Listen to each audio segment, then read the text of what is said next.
Hello everyone, welcome to teaching Pathshala. मैं हूं आपके एजुकेटर ज्योति।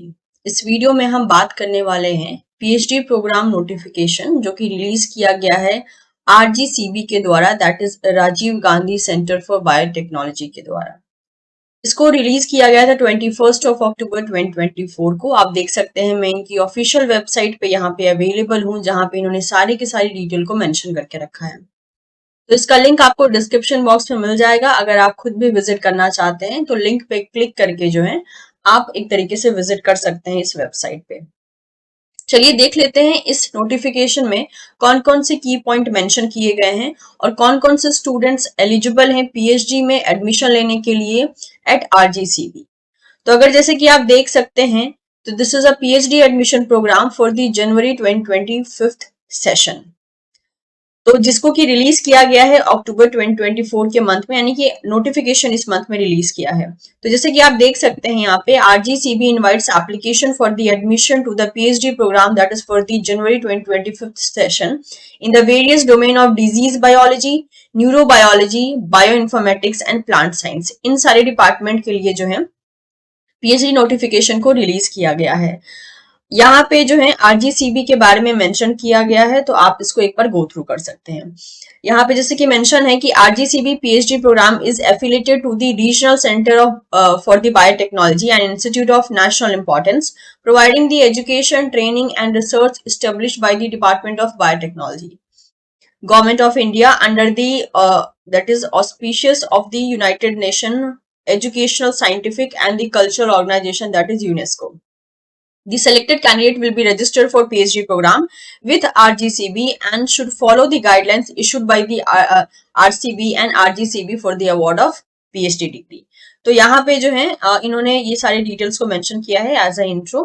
अब इंपॉर्टेंट डेट्स के बारे में देख लेते हैं। तो जो लास्ट डेट होने वाली है फॉर्म को फिलअप करने की, वो होगी 20 नवंबर 2024। लास्ट डेट होगी for the publication of short listed candidates, यानी जिन बच्चों का सिलेक्शन होगा वो 27 नवंबर 2024 तक आपको बता दिया जाएगा। इंटरव्यू की डेट जो है 16 से लेके 18 दिसंबर तक की हो सकती है। Date of joining the hostel that is on और बिफोर December 30, 2024, यानी कि आपको हॉस्टल को जो है 30 दिसंबर से पहले ज्वाइन कर लेना है। पीएचडी प्रोग्राम की शुरुआत जो है 1 जनवरी 2025 से शुरू हो जाएगी और कोर्स वर्क की क्लासेस भी जो है लगभग उसी टाइम ड्यूरेशन में मेंशन किया है कि शुरू हो जाएगी। तो ये थे इंपॉर्टेंट डेट्स। चलिए समझ लेते हैं एलिजिबिलिटी क्राइटेरिया के बारे में कि कौन कौन से बच्चे एलिजिबल हैं यहाँ पे पीएचडी करने के लिए। तो जैसे कि यहाँ पे मेंशन है, the candidate with post graduate degree that is in life science या फिर agriculture, environmental, veterinary, pharmaceutical, medical science, or allied subjects like biochemistry, biotechnology, bioinformatics, biophysics, chemistry, microbiology, and many more, with a minimum of 60% marks in aggregate or equivalent grade in the UGC 10-point scale, or an equivalent from a foreign education institute accredited by assessment or accreditation agency which is approved or recognized or authorized by the authority established or incorporated under a law, its home country, or any other statutory authority in that country which assess or that is accredit or assure quality and standard of education institute are eligible to apply। तो यानी simple भाषा में कहा जाए तो अगर आपके पास post graduate degree है इन सारे डिपार्टमेंट में या फिर अलाइड सब्जेक्ट्स में विथ 60% मार्क्स या फिर 60% मार्क्स के इक्विवेलेंट अगर आपके पास जो है ग्रेड पॉइंट है, तो आप अप्लाई कर सकते हैं। इसके अलावा रिलैक्सेशन की बात कर लेते हैं। 5% मार्क्स का relaxation that is from 60 to 55%, यानी 55% मार्क्स चाहिए होगा किसको, और equivalent relaxation to a grade point में be allowed for those candidate belonging to the SC ST और PWD कैटेगरी। तो अगर आप SC ST PWD कैटेगरी के हैं तो आपके पास 5% का रिलैक्सेशन रहेगा, यानी कि आपको 55% मार्क्स चाहिए होगा।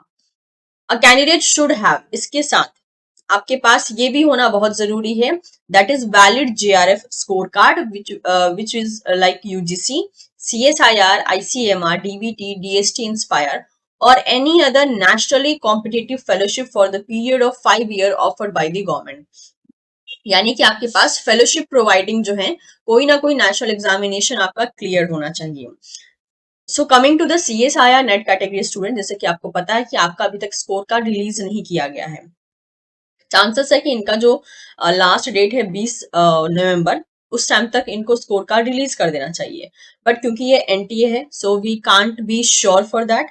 तो फॉर दैट रीजन आप क्या कर सकते हैं, क्योंकि आप ऑलरेडी एग्जाम और आप ऑलरेडी जो है सीएसआर क्वालिफाई कर चुके हैं, तो वो तो बात किसी भी तरीके से झुठलाई नहीं जा सकती। सो इन दैट केस आप क्या कर सकते हैं कि आपका जो provisional score card like release किया गया था, जिसमें कि आपके परसेंटाइल मेंशन थे सेक्शन वाइज, आप उसको अपलोड कर सकते हैं क्योंकि उसमें आपका रोल नंबर है। और साथ ही साथ वो फाइनल शीट जो कि एनटीए ने रिलीज की थी, जिसमें कि आपका रोल नंबर मेंशन था अलोंग विद योर रैंकिंग, आप उसे भी अपलोड कर सकते हैं। That is in the section जहां पे ये मांगेगा कि हाँ आपके पास कौन सा एग्जाम क्लियर है, तो आप CSIR मेंशन करके इन सारे डिटेल्स को प्रोवाइड कर सकते हैं। क्योंकि अगर उस वक्त तक उनका स्कोर कार्ड नहीं भी रिलीज हुआ, लेकिन आपके पास CSR क्वालिफाइंग करने का जो प्रूफ है वो ऑलरेडी है, तो आप इस तरीके से किसी भी एग्जाम में, जो भी एग्जाम अगर आपसे मांग रहा है that is proof for qualifying CSR examination, तो इन दैट केस आप अपना जो प्रोविजनल स्कोर कार्ड है जो पहले रिलीज किया गया था वो, और जो रोल नंबर और रैंकिंग वाला जो PDF है उसे आप अपलोड कर दीजिए। ठीक है, क्योंकि ऐसा तो है नहीं कि कुछ हम गलत काम कर रहे हैं, वी आर ऑलरेडी क्वालिफाइड, तो उसको जो हमारे पास डॉक्यूमेंट है ना, हमको उसी के फॉर्म में, उसको सपोर्टिंग डॉक्यूमेंट के फॉर्म में उसको अपलोड करना होगा। और जब तक फाइनल स्कोर कार्ड आपके पास आएगा, तब आप ऑब्वियसली आप उस इंस्टीट्यूट को प्रोवाइड कर सकते हैं, अगर आप सिलेक्टेड ऑलरेडी हो चुकी हैं उस इंस्टीट्यूट में। तो ये था सजेशन उन बच्चों के लिए जो कि काफी ज्यादा परेशान हो जाते हैं इस बात से कि मैम फाइनल स्कोर कार्ड तो रिलीज नहीं हुआ है, यहाँ कैसे अप्लाई करें, वहां कैसे अप्लाई करें।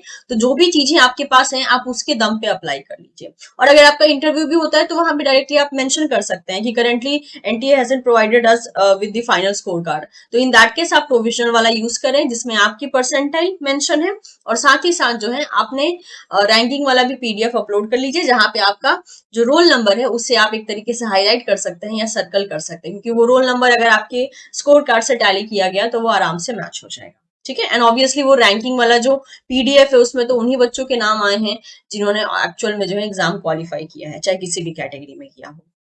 अच्छा, अगर क्योंकि इन्होंने यहाँ पे वैलिड GRF बोला है, तो इन दैट केस कैटेगरी 2 और कैटेगरी 3 वाले यहाँ पर एलिजिबल नहीं होते हैं। Only they are asking for category 1, जिनके पास वैलिड GRF है, यानी कि जिनके पास अपना फेलोशिप होगा जो कि CSI या UGC की तरफ से दिया जाएगा। जो अपर एज लिमिट है यहाँ पर वो बोला गया है, should not exceed in 26 years on July 1 2024, यानी कि 1 जुलाई 2024 तक आपकी एज 26 साल से ज्यादा की नहीं होनी चाहिए। और SC ST कैंडिडेट के लिए जो है ये एज का रिलैक्सेशन 28 ईयर्स का मेंशन कर दिया गया है।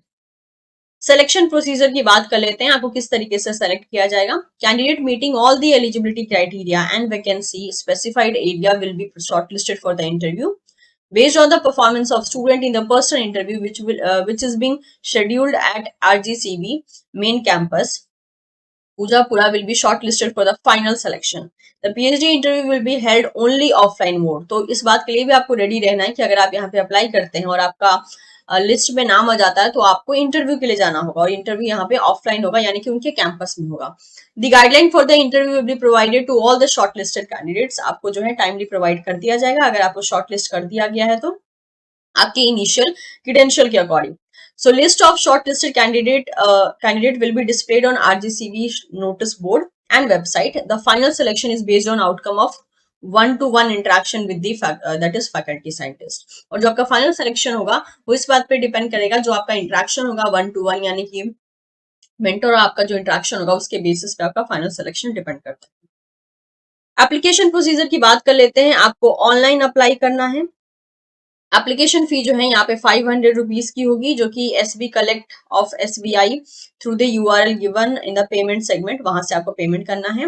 SC ST and EWS as well as PWD category जो है उनके लिए कोई फी यहाँ पर नहीं है। जो लास्ट डेट होगी जैसे कि मेंशन है 5 PM नवंबर 20, 2024, इस टाइम तक जो है आपको अप्लाई कर देना है। इनकम्प्लीट एप्लीकेशन फॉर्म को रिजेक्ट कर दिया जाएगा। बात कर लेते हैं PhD फी के बारे में। तो students admitted for the PhD program will have to pay an administrative fee of 5,000 per semester for the first 10 semester. तो इनिशियली 10 सेमेस्टर के लिए आपको 5,000 पर सेमेस्टर पे करना होगा as a administrative fee.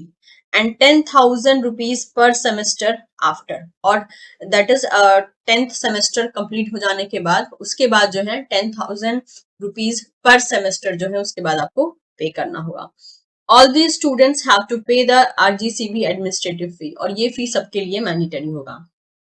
Note that सारे के सारे communication जो आपके साथ किए जाएंगे वो ईमेल के द्वारा ही किए जाएंगे। इसे और इसके अलावा जो भी अपडेट होगा वो आरजीसीबी वेबसाइट पे दिया जाएगा पीरियड टू पीरियड। तो इन दैट केस आपको जो है रेगुलर बेसिस पे उनकी वेबसाइट को विजिट करते रहना है। In case of any application related query आप इस पर्टिकुलर ईमेल आईडी पे मेल कर सकते हैं अगर आपके पास किसी भी तरीके की अगर कोई दिक्कत आती है तो, यानी कोई भी आपके पास कोई इश्यू है जो कि आपको लग रहा है रिजॉल्व नहीं हो रहा है या फिर आप किसी बात से कंफ्यूज हैं, इन दैट केस आप उनको जो है एक तरीके से मेल कर सकते हैं। रजिस्ट्रेशन, यहाँ पर रजिस्ट्रेशन करना है रजिस्टर पे क्लिक करके, और अगर आप ऑलरेडी रजिस्टर कर चुके हैं तो लॉग इन के लिए यहाँ पे क्लिक कर सकते हैं। इन केस अगर आप ऐसे स्टूडेंट हैं जो ये दोनों प्रोसेस कर चुके हैं और इन केस आपने मतलब आपका आप पासवर्ड जो है भूल गए हैं तो इन दैट केस यहाँ क्लिक कर सकते हैं। रजिस्ट्रेशन पे क्लिक करने पे आप देख सकते हैं यहाँ पे ये पेज ओपन हो जाता है जिसमें कि आपको name, valid email ID, password create करना है, मोबाइल नंबर डालना है, फेलोशिप सेलेक्ट करना है कि हाँ आपके पास कौन सा फेलोशिप है। तो आप देख रहे हैं मतलब कि रजिस्ट्रेशन में ही ये लोग फेलोशिप के बारे में पूछ ले रहे हैं, तो अगर आपके पास फेलोशिप नहीं है तो आप इससे आगे बढ़ ही नहीं पाएंगे। ठीक है, तो अगर आपके पास सीएसआर की फेलोशिप है तो आप सीएसआर सेलेक्ट कर लेंगे, आईसीएमआर, डीबीटी, डीएसटी, इंस्पायर, जो भी फेलोशिप होगा वो आप यहाँ पे सेलेक्ट कर लीजिएगा, उसके बाद रजिस्टर कर लीजिएगा। जो भी आप ईमेल आईडी एंड पासवर्ड डालेंगे उसको कहीं पे लिख के रख लीजिएगा ताकि आपको याद रहे या फिर आपको जब भी जरूरत हो आप उसको कंसल्ट कर पाए, क्योंकि पासवर्ड या ईमेल आईडी अगर आप भूल जाते हैं तो फिर आप अपने ही क्रेडेंशियल के थ्रू जो है एक्सेस नहीं कर पाएंगे। तो ये था सारा detail regarding the RGCB PhD programme for the Jan 2025 session. अगर आप इंटरेस्टेड हैं साथ ही साथ आपकी एलिजिबिलिटी है तो आप जो है अप्लाई कर सकते हैं। इसके बारे में ज्यादा जानने के लिए इनकी ऑफिशियल वेबसाइट पे भी आप विजिट कर सकते हैं, वहां पे बहुत से इन्फॉर्मेशन आपको ऑलरेडी दिए गए हैं। So thank you so much everyone. अगर आपको ये इन्फॉर्मेशन यूजफुल लगा हो तो इसे आप लाइक कर सकते हैं, अपने दोस्तों के साथ शेयर कर सकते हैं। Don't forget to subscribe teaching Pathshala for more such video updates. Thank you so much, will see you soon in the next session.